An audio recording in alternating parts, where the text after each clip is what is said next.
Selamat pagi teman-teman. Di sini saya akan mencoba menyampaikan sebuah materi tentang revolusi Cina. Pertama-tama saya membahaskan tentang latar belakang timbulnya nasionalisme Cina.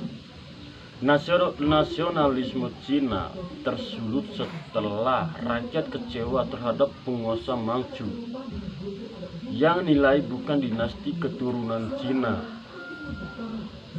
Kebencian itu semakin memuncak setelah bangsa Inggris menguji pasukan Kaisar dalam Perang Candu tahun 1842. Kaisar dinilai lemah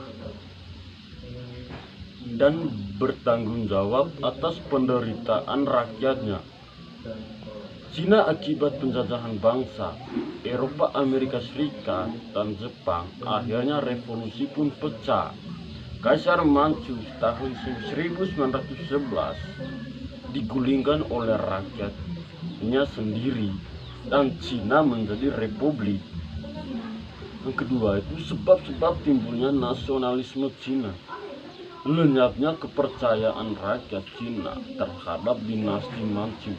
Dinasti Manchu yang pernah membawa kejayaan Cina kemudian menjadi pudar setelah kedua kaisar besar Kang He dan Qianlong meninggal. Akibatnya lenyap pula kemakmuran Cina. Pemerintahan Manchu dianggap kolot dan telah bobrok. Adanya korupsi dan pemborosan yang merajalela, terutama di kalangan istana Manchu. Kekalahan Cina dalam perang Cina dan Jepang pertama, munculnya kaum intelektual Cina. Mereka telah mengenal paham-paham barat seperti liberalisme, nasionalisme, dan demokrasi. Dari kaum intelektual inilah kemudian muncul cita-cita untuk menggulingkan pemerintah Manchu. Yang berikut proses berlangsungnya revolusi Cina. Revolusi pertama tahun 1911, ketidakpuasan bangsa Cina berlanjut ketika dinasti Qing tidak mampu mengatasi masalah-masalah kemiskinan yang dialami rakyat Cina, sehingga mendorong munculnya gerakan rakyat yang berusaha untuk menggulingkan dinasti Qing dan menggantinya dengan kekuasaan dari bangsa Cina sendiri. Di antara berbagai gerakan yang bermunculan di Cina, salah satu gerakan terkemuka dipimpin oleh Sun Yat-sen di Wuhan. Pada tanggal 10 Oktober 1911, Sun Yat-sen mengobarkan revolusi nasional yang menandai berakhirnya sistem kekaisaran di Cina atau Wuchangdai.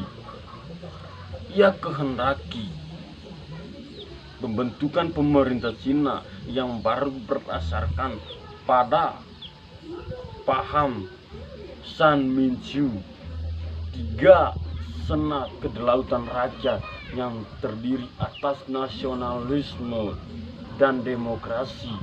Setelah terjadinya revolusi Cina pada tanggal 19 Desember 1911, Kekaisaran Xuanzang turun dari takhta dan digantikan Sun Yat-sen sebagai presiden pemerintah sementara. Kemudian pada tanggal 1 Januari 1912, Sun Yat-sen dilantik menjadi Presiden Republik Cina Nanking, dan hari itu dinyatakan sebagai Hari berdirinya Republik Cina tanggal 12 Februari 1912 adalah tanggal penyerahan kedaulatan dari tangan pemerintah Manchu kepada bangsa Cina. Dinasti Manchu yang memerintah sejak 1644 Masehi berakhir sudah.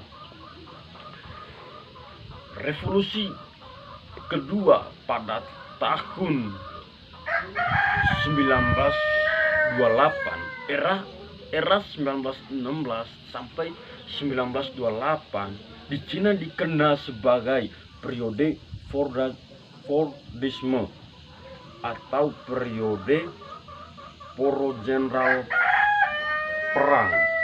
Selama masa ini para Wolf saling berperang untuk mendapatkan pengaruh kekuasaan.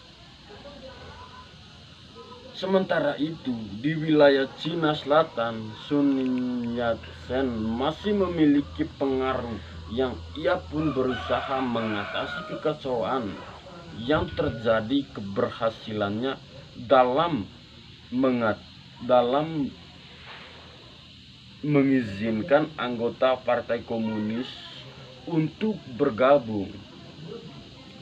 Ketika Sun Yat-sen wafat pada tahun 1925, kepemimpinan Cina dan Partai Kuomintang dilanjutkan oleh Chiang Kai-shek. Selama masa pemerintahannya ini, pada tahun 1928, China Kai-shek berhasil menaklukkan para Wolf dan menyatukan Cina di bawah pemerintahannya. Kuomintang melalui ekspedisi utara pada tahun 1926 sampai 1928. Keberhasilan Chiang Kai-shek didukung oleh Partai Komunis Cina atau PKC Kuomintang yang mempengaruhi rakyat petani di utara untuk menentang para panglima perang. Kemudian pada tanggal 10 Oktober 1928, Chiang Kai-shek diangkat menjadi Presiden Republik Cina di Nanking. Selanjutnya, Cina mengorganisasikan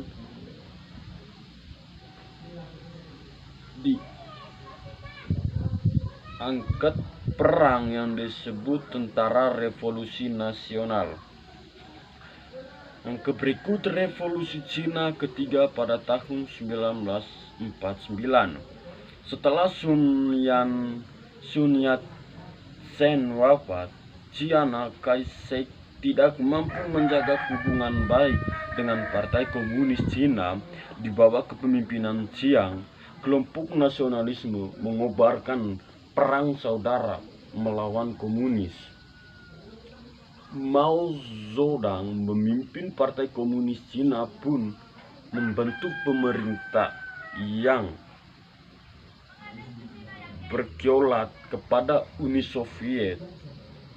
Baik antara komunis maupun Partai Kuomintang tidak saling mempercayai maupun aktif bekerja sama. Perang saudara kembali berlanjut setelah upaya negosiasi untuk membentuk pemerintah kekoalisi pada tahun 1946 mengalami kegagalan. Pada tahun 1949, kelompok komunis mengalahkan kelompok nasionalisme. Mao Zedong kemudian mendirikan Negara Republik Rakyat Cina atau RRC yang berideologi komunis. dan memaksa pemerintah Chiang mundur ke Taiwan, Cina akhirnya dapat dikuasai sepenuhnya oleh pihak komunis. Revolusi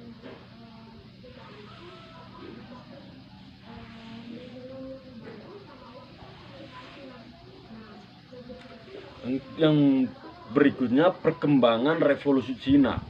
Partai Komunis melawan Partai Komunis. Partai Nasionalisme melawan Partai Komunis. Tahun 1925, Dr.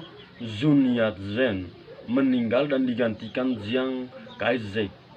Pada masa inilah hubungan kaum nasionalisme dengan komunis memanas karena serangan yang dilakukan Chiang Kai-shek terhadap komunis tahun 1927. Long March menyadari kaum komunis belum kuat, maka Mao Zedong memerintahkan kaum komunis melakukan Long March dari Jiangxi dan ke Yan'an tahun 1934 sampai 1935 dengan tujuan menjauhkan diri dari kekuatan nasionalis, mendekatkan diri pada Rusia. Penduduk utara lebih mudah dipengaruhi daripada selatan, oleh utara adalah tanah tulen. Itulah materi yang saya sampaikan. Semoga bermanfaat bagi kita semua. Terima kasih.